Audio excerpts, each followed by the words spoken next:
नमस्कार दोस्तों, आज हम बात करेंगे किताब बिग मैजिक की, जिसे लिखा है एलिजाबेथ गिलबर्ट ने।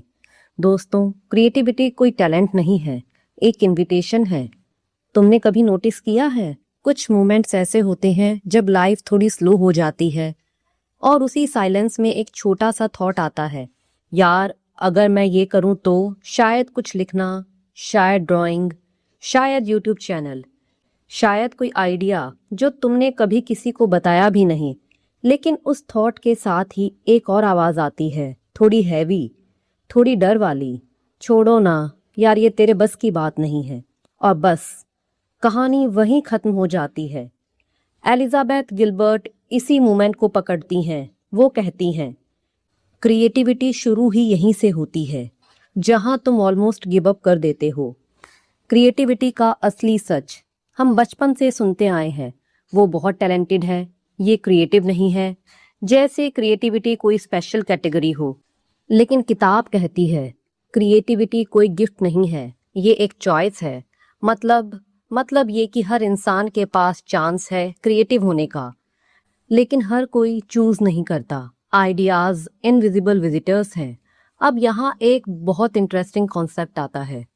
एलिजाबेथ कहती हैं, आइडियाज कहीं बाहर एग्जिस्ट करते हैं और वो ऐसे लोगों को ढूंढते हैं जो उन्हें रियल बना सकें।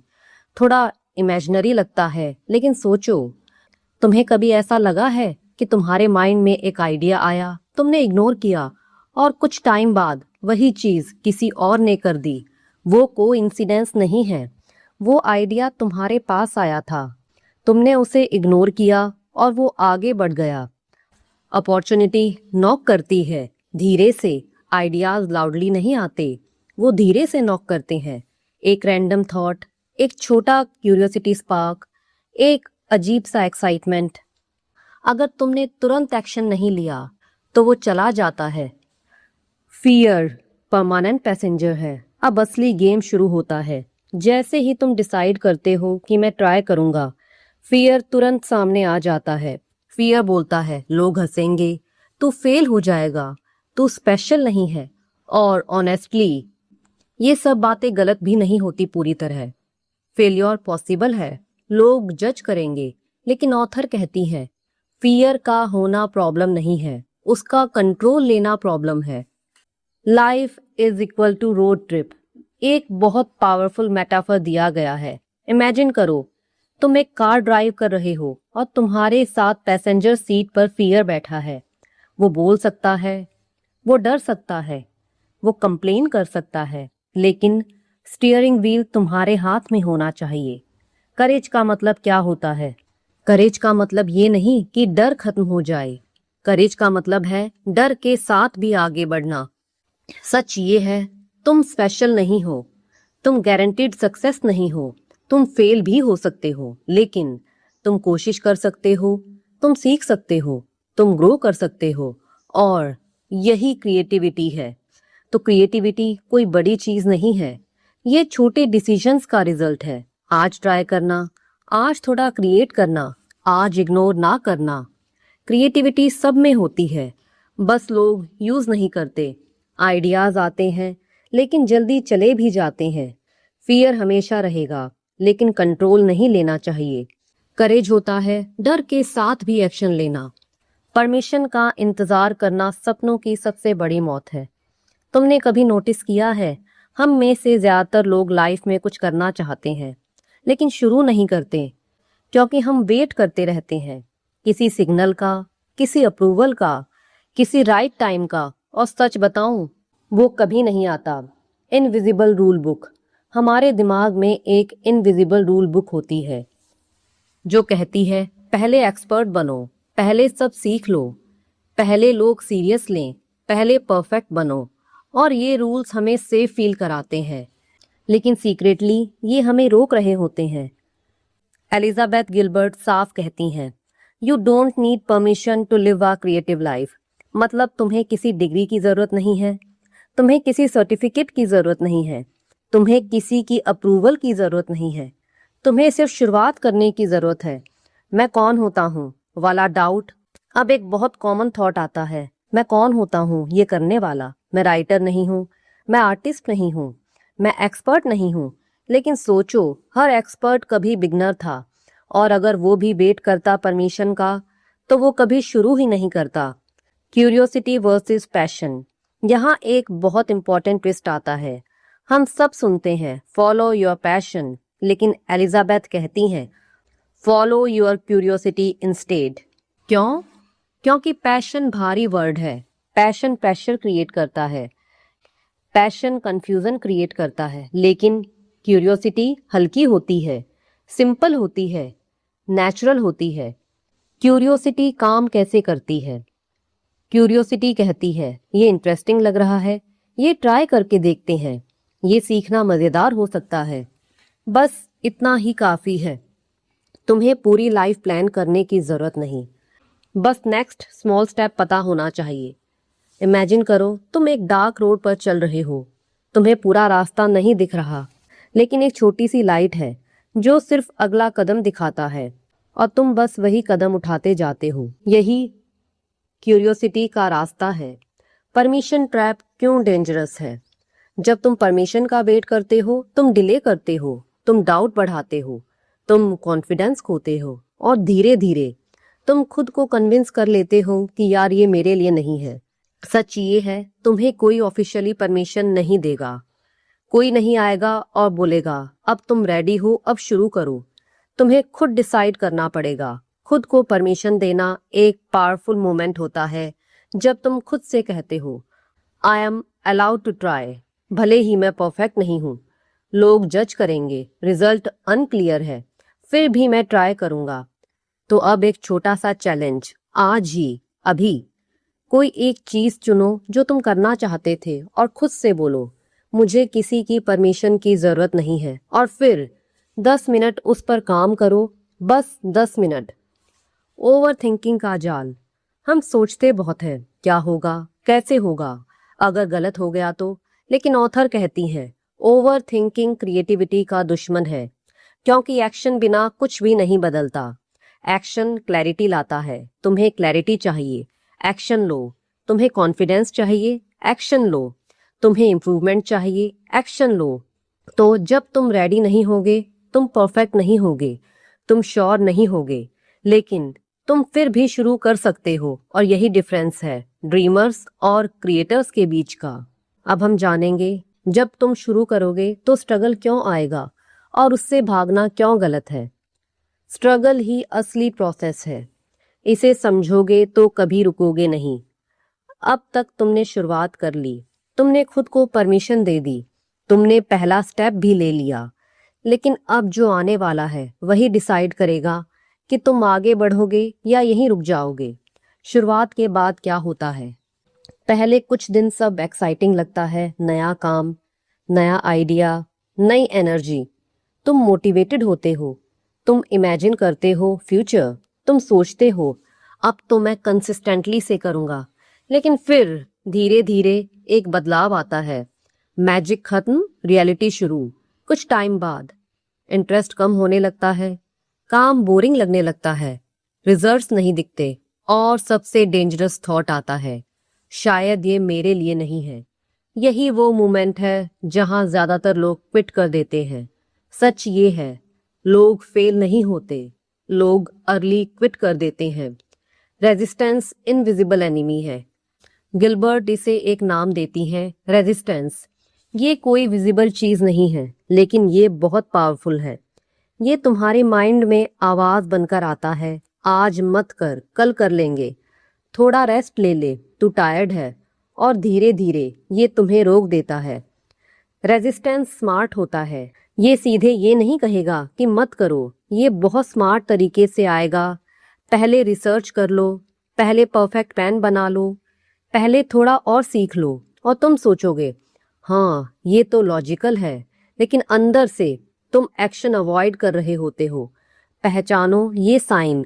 अगर तुम बार बार डिले कर रहे हो, अननेसेसरी प्लानिंग कर रहे हो, खुद को डाउट कर रहे हो, तो समझ जाओ रेजिस्टेंस काम कर रहा है। परफेक्शन सबसे बड़ा ट्रैप है। अब एक और डेंजरस चीज, परफेक्शन। तुम सोचते हो ये परफेक्ट होना चाहिए, ये बेस्ट होना चाहिए, लेकिन ऑथर कहती हैं perfection is just fear in disguise, मतलब तुम डर रहे हो इसीलिए परफेक्ट बनना चाहते हो। लेकिन रियल ट्रुथ ये है, परफेक्ट काम कभी नहीं होगा। फर्स्ट अटेम्प्ट हमेशा एवरेज होगा और यही नॉर्मल है। Makers versus dreamers. इस दुनिया में दो तरह के लोग होते हैं। ड्रीमर्स सोचते हैं, प्लान बनाते हैं, इमेजिन करते हैं। लेकिन मेकर्स शुरू करते हैं, इम्परफेक्ट काम करते हैं, इम्प्रूव करते हैं। डिफरेंस सिंपल है, मेकर्स एक्शन लेते हैं। Discipline versus motivation. अब एक बहुत इंपॉर्टेंट शिफ्ट। हम सोचते हैं जब मोटिवेशन आएगा तब काम करेंगे, लेकिन सच ये है मोटिवेशन अनरिलायबल है, कभी आता है कभी नहीं आता। तो इसका सॉल्यूशन है डिसिप्लिन, मतलब रोज थोड़ा काम, चाहे मन हो या ना हो, चाहे मूड हो या ना हो। रूटीन की पावर। जब तुम रूटीन बनाते हो तुम्हें सोचने की जरूरत नहीं होती, तुम्हें पुश करने की जरूरत नहीं होती, काम ऑटोमेटिकली होने लगता है। इमोशंस का अप डाउन होना। क्रिएटिव जर्नी में ये सब होगा। कभी तुम खुद को जीनियस समझोगे, कभी यूजलेस फील करोगे, दोनों टेम्परेरी हैं। Identity trap.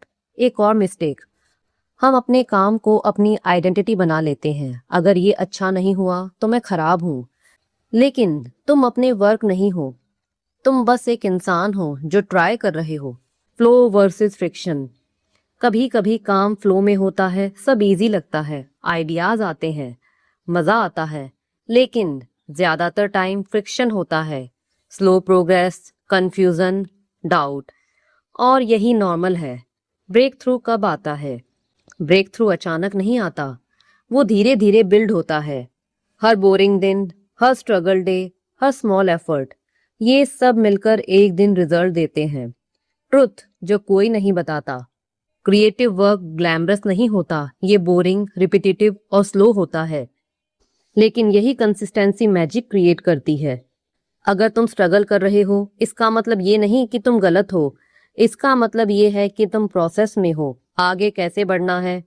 जब भी स्टक फील करो, काम छोटा कर दो, एक्सपेक्टेशंस कम कर दो, बस स्टार्ट करो, मोमेंटम खुद बन जाएगा। अब आगे हम सबसे बड़ा डर फेस करेंगे, फेल्योर, और उससे भागना क्यों सबसे बड़ी गलती है। फेल्योर से डरना बंद करो, वरना कभी ग्रो नहीं कर पाओगे। अब तक तुमने एक चीज समझ ली, शुरुआत आसान नहीं है, कंसिस्टेंसी मेंटेन करना भी आसान नहीं है। लेकिन अब हम उस चीज पर आते हैं जो सबसे ज्यादा लोगों को रोकती है, फेल्योर का डर। फेल्योर का असली डर क्या है? थोड़ा ऑनेस्टली सोचो, तुम्हें फेल्योर से इतना डर क्यों लगता है? क्या इसीलिए कि काम खराब हो जाएगा, या इसीलिए कि लोग देखेंगे कि तुम फेल हो गए? रियल फियर है जजमेंट का।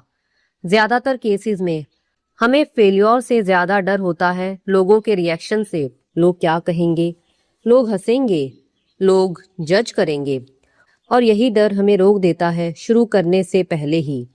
एक अनकंफर्टेबल ट्रुथ। गिलबर्ट बहुत साफ बोलती हैं, people really don't care as much you think. मतलब तुम सोचते हो लोग तुम्हें ऑब्जर्व कर रहे हैं, लेकिन रियलिटी में हर कोई अपनी लाइफ में बिजी है। Spotlight illusion. हमारे दिमाग में एक इल्यूजन होता है, सबकी नजर मुझ पर है, लेकिन सच ये है किसी के पास इतना टाइम नहीं है। फेल्योर को गलत समझा गया है, हम फेल्योर को फाइनल मान लेते हैं। अगर मैं फेल हुआ तो सब खत्म, लेकिन किताब कहती है फेल्योर एंडिंग नहीं है, फीडबैक है। फेल्योर क्या सिखाता है? जब तुम फेल होते हो तुम्हें पता चलता है क्या काम नहीं करता, तुम्हें पता चलता है कहाँ इम्प्रूव करना है, तुम्हारी अंडरस्टैंडिंग डीप होती है। मतलब फेल्योर लर्निंग का शॉर्टकट है। सक्सेस की हिडन साइड। हर सक्सेसफुल इंसान के पीछे बहुत सारे फेल्योर्स होते हैं, लेकिन हम देखते क्या हैं? सिर्फ फाइनल रिजल्ट। Comparison trap. जब तुम किसी को सक्सेसफुल देखते हो और सोचते हो इसने तो इजीली कर लिया, लेकिन तुम उसकी जर्नी नहीं देखते, कितनी बार फेल हुआ, कितनी बार रीस्टार्ट किया, कितनी बार डाउट आया। अपनी जर्नी अलग है, तुम किसी और के टाइमलाइन पर नहीं हो, तुम्हारी स्पीड अलग है, तुम्हारा पाथ अलग है। फेल्योर अवॉइड करने का नुकसान। अगर तुम फेल्योर से बचते हो, तुम रिस्क नहीं लेते, तुम सेफ खेलते हो, तुम ग्रो नहीं करते, तो तुम सेफ जोन में आ जाते हो, और सेफ जोन स्टक जोन है। कंफर्ट जोन सेफ लगता है, लेकिन धीरे धीरे वही तुम्हें स्टैग्नेंट बना देता है। फेल्योर से दोस्ती करो, फेल्योर को नॉर्मल मान लो। हाँ, मैं फेल हो सकता हूँ और ये ठीक है। डिटैचमेंट का कॉन्सेप्ट। एलिजाबेथ एक पावरफुल बात बताती हैं। अपने वर्क से इमोशनली अटैच मत हो जाओ। मतलब अगर काम अच्छा हुआ तो ठीक है, अगर खराब हुआ तो सीख लो, लेकिन खुद को जज मत करो। आपकी सेल्फ वर्थ आपके काम से नहीं है। तुम्हारी वैल्यू इस पर डिपेंड नहीं करती तुम्हारा प्रोजेक्ट सफल हुआ या नहीं, लोगों ने लाइक किया या नहीं। तुम वैल्यूएबल हो regardless of anything. Iteration mindset. एक स्मार्ट क्रिएटर क्या करता है? रिपीट करता है। ट्राई, फेल, लर्न, इम्प्रूव, फिर से ट्राई करो। लॉन्ग गेम सोचो। अगर तुम शॉर्ट टर्म सोचोगे, हर फेलियर भारी लगेगा, लेकिन अगर तुम लॉन्ग टर्म सोचोगे, हर फेलियर स्टेप लगेगा। अब करेज का नेक्स्ट लेवल। अब करेज का मतलब बदलता है। सिर्फ शुरुआत करना नहीं, बल्कि फेलियर के बाद भी कंटिन्यू करना। एक पावरफुल रियलाइजेशन। वर्स्ट केस क्या है?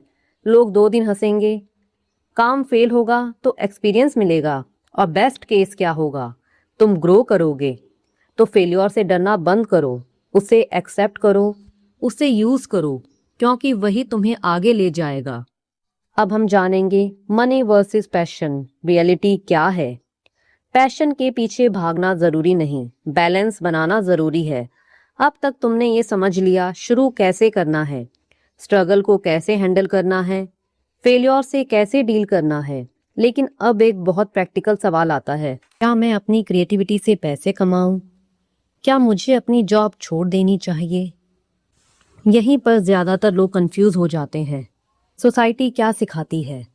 हम हर जगह सुनते हैं, फॉलो योर पैशन, जो पसंद है वही करो, 9 to 5 जॉब छोड़ दो। सुनने में ये बहुत इंस्पायरिंग लगता है, लेकिन एलिजाबेथ गिलबर्ट यहाँ एक बहुत ग्राउंडेड बात कहती हैं। हर पैशन को प्रोफेशन बनाना जरूरी नहीं है। जब तुम अपने पैशन को इनकम से जोड़ देते हो तो वो प्रेशर बन जाता है। अब तुम क्रिएट नहीं कर रहे होते, तुम परफॉर्म कर रहे होते हो। क्या बदल जाता है?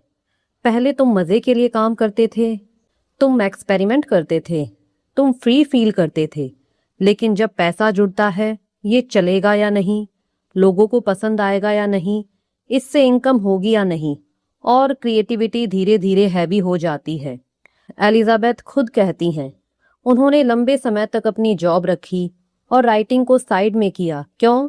ताकि क्रिएटिविटी पर सर्वाइवल का प्रेशर ना आए। एक बहुत प्रैक्टिकल ट्रुथ। मनी और क्रिएटिविटी दोनों इंपॉर्टेंट हैं, लेकिन दोनों का रोल अलग है। ये दोनों अलग सिस्टम्स हैं। जॉब स्टेबिलिटी देती है, पैसा देती है, सिक्योरिटी देती है, लेकिन क्रिएटिविटी जॉय देती है, मीनिंग देती है, एक्साइटमेंट देती है। प्रॉब्लम कब होती है?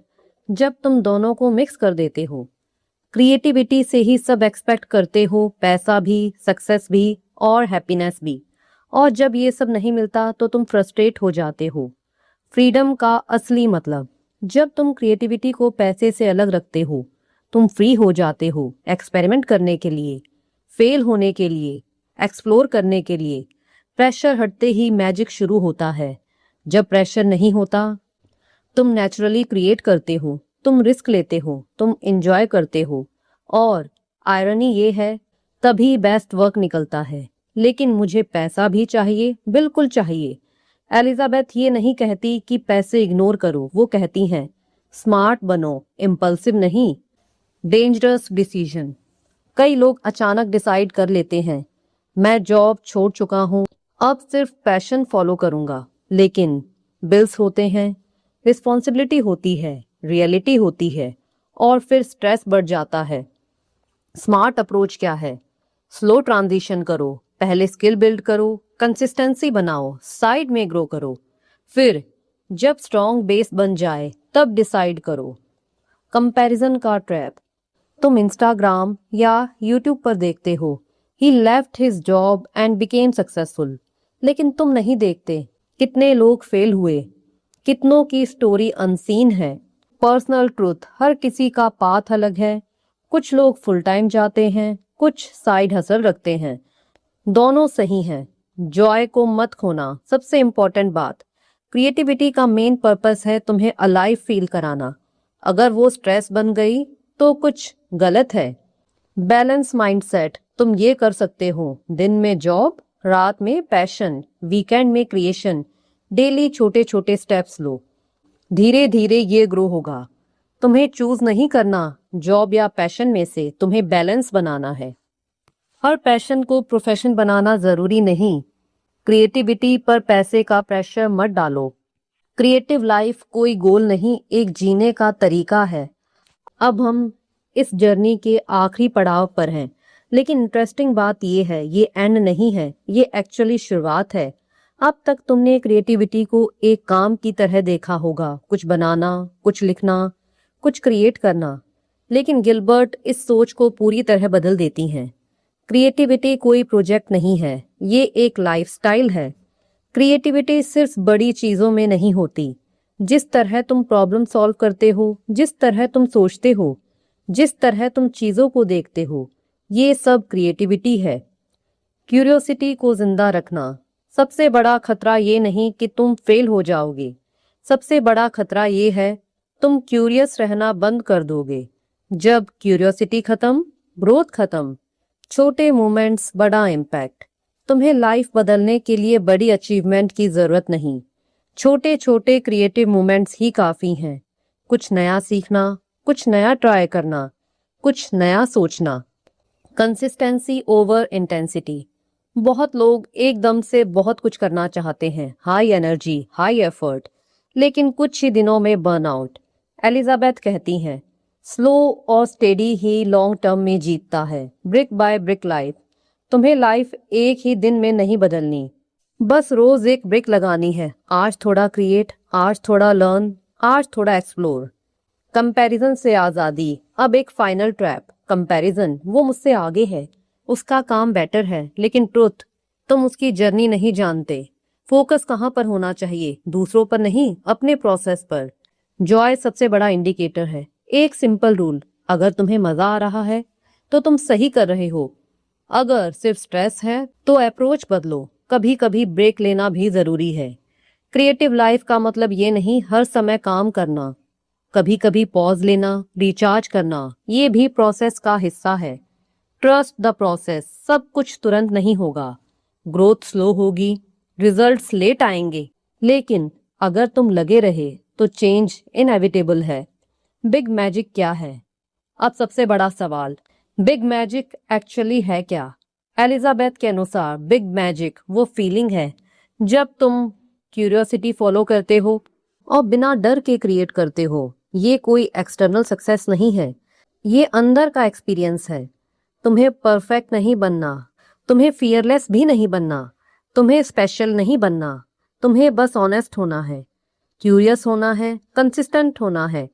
तो अगर इस पूरी जर्नी को एक लाइन में समझना हो तो क्रिएटिविटी कोई डेस्टिनेशन नहीं है, ये एक ऑनगोइंग कन्वर्सेशन है लाइफ के साथ।